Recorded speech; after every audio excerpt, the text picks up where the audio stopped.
ونصلي ونسلم على رسوله الكريم أما بعد فأعوذ بالله من الشيطان الرجيم بسم الله الرحمن الرحيم كل من عليها فان ويبقى وجه ربك ذو الجلال والإكرام فبأي آلاء ربكما تكذبان صدق الله العظيم وصدق رسوله النبی الکریم الامین۔ تمام دوست عقیدت اور محبت کے ساتھ سرکار دو عالم صلی اللہ علیہ وآلہ وسلم کی بارگاہ کے اندر درودوں کے پھول نچھاور کریں اور اس عقیدت اور محبت کے ساتھ پڑھیں کہ ہم درود پڑھتے ہیں اور ہمارے آقا سماعت فرماتے ہیں۔ سبحان اللہ۔ بلکہ اس کے اوپر ایک حدیث مبارکہ بھی ہے کہ اللہ تبارک و تعالیٰ نے ایک فرشتے کی ڈیوٹی جو ہے وہ حضور پاک صلی اللہ علیہ وسلم کی قبر انور کے پاس لگائی ہوئی ہے۔ اس فرشتے کی ڈیوٹی یہ ہے کہ جو بھی آقا کی بارگاہ میں درود و سلام پڑھتا ہے وہ فرشتہ اس کا نام، پتہ، مکمل ایڈریس کے ساتھ آقا کی بارگاہ میں اس کا درود و سلام جو ہے یعنی اس عقیدت سے پڑھیے کہ آج جب درودوں کی لسٹ پیش ہو تو آقا کی بارگاہ میں ہم جیسے غلاموں کا بھی نام چلا جائے اور اس لسٹ کے اندر یہ پتہ چل جائے کہ یا رسول اللہ آپ کے ماننے والے، آپ کے غلام مسجد کے اندر بیٹھ کر آپ کی بارگاہ میں درود و سلام پڑھ رہے تھے، یا رسول اللہ ان کا درود و سلام جو ہے اس عقیدت سے پڑھیے گا۔ الصلاۃ والسلام علیک یا رسول اللہ وعلی آلک وصحبک یا رسول اللہ۔ الصلاۃ والسلام علیک یا رسول اللہ وعلی آلک وصحبک یا رسول اللہ۔ اللہ تبارک و تعالیٰ کی بے حد اور کروڑ شکر ہے کہ جس نے ہمیں اشرف المخلوقات بنا کر اپنے پیارے حبیب کا امتی بنا دیا۔ درود و سلام ہو حضور سرور کائنات فخر موجودات جناب حضرت محمد مصطفیٰ مدینے کے تاجدار صلی اللہ علیہ وسلم کی بارگاہ کے اندر جو کہ تمام جہانوں کے لیے وما ارسلناک الا رحمۃ للعالمین کو تشریف لائی۔ درود و سلام ہو آپ کے صحابہ کرام پر، تابعین پر، تبع تابعین پر اور اس امت کی اولیاء کرام پر کہ جن کی وجہ سے اللہ تبارک و تعالی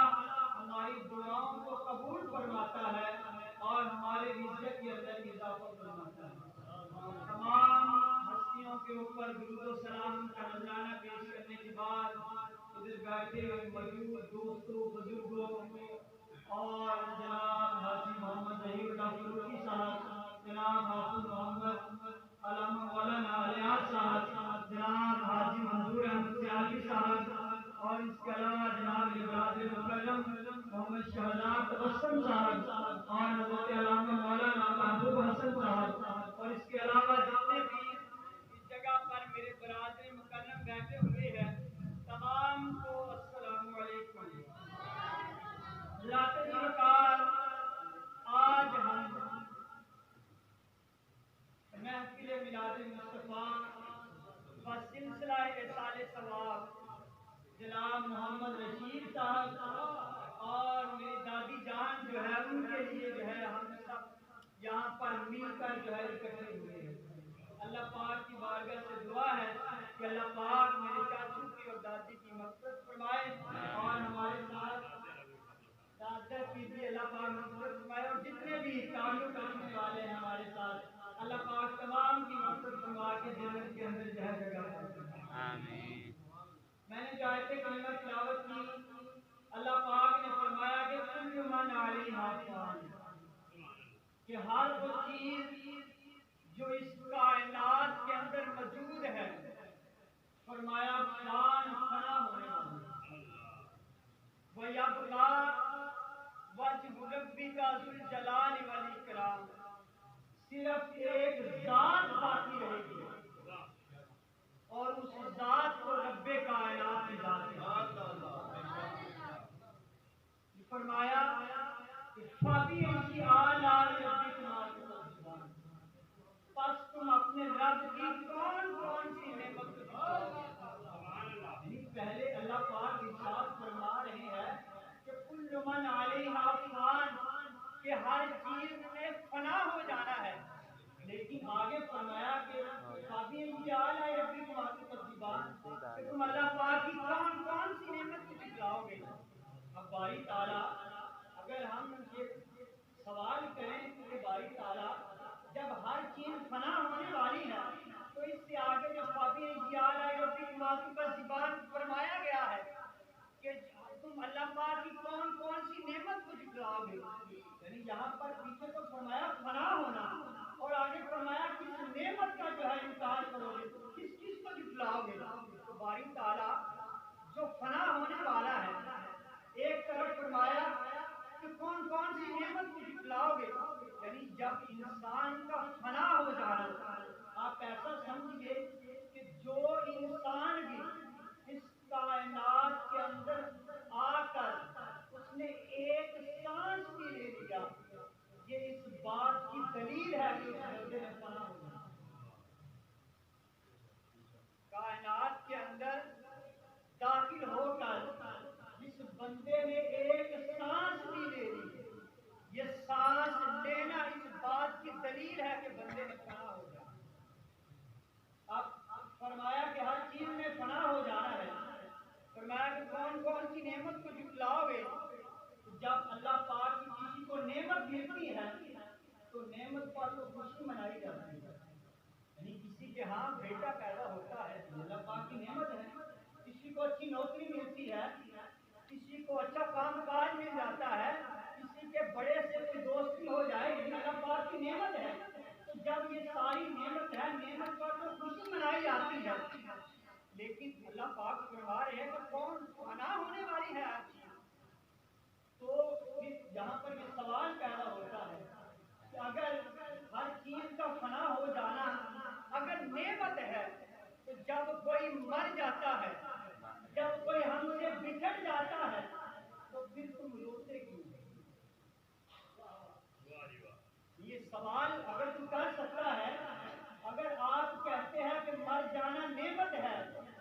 وہ نعمت تو ہے نا، بندہ مر کے قبر میں جائے گا، جاتے ساتھ ہی میرے آقا کا دیدار کروائے گا، سبحان اللہ، یعنی مر جانا اللہ پاک کی یہ بھی ایک بہت بڑی نعمت ہے، یعنی کون کون سی نعمت کو اللہ پاک کی کون کون سی نعمت کو جھٹلاؤ گے؟ یعنی جب انسان مر کے قبر میں گیا، قبر کے اندر سوال ہوا من ربک کا، ما دینک کا، پہلا سوال ہوا من ربک کا، تمہارا رب کون ہے؟ اگر جواب نہ آیا تو اللہ پاک یہ حکم نہیں دے گا کہ اس کو پکڑ کے جہنم کے اندر داخل کرنا۔ پھر دوسرا سوال ہوگا ما دین کا، تمہارا دین کیا ہے؟ اگر یہ بھی سوال ادھر نہ آیا تو پھر بھی یہ حکم نہیں ہوگا کہ اسے پکڑ کے جہنم کے اندر داخل کروا دو، لیکن جب تیسرا سوال ہوگا ما کنت تقول فی حق حاضر رجل، کہ بتا اس مرد کلندر کے بارے میں تو دنیا کے اندر کیا عقیدہ رکھتا تھا، اگر تو دنیا کے اندر ماننے والا ہوا تو دونوں ہاتھوں کو پڑھ کے جب جو بھی آدمی جو بھی ادھر ہوگا مقام انسان پکار اٹھے گا ھذا محمد رسول اللہ، اللہ پاک فرمائے گا یہ بندہ دنیا کے اندر بھی ماننے والا تھا اور قبر کے اندر بھی اس کا جواب دے رہا ہے، اے فرشتوں اس کو پکڑ کے جنت کے اندر داخل کرو۔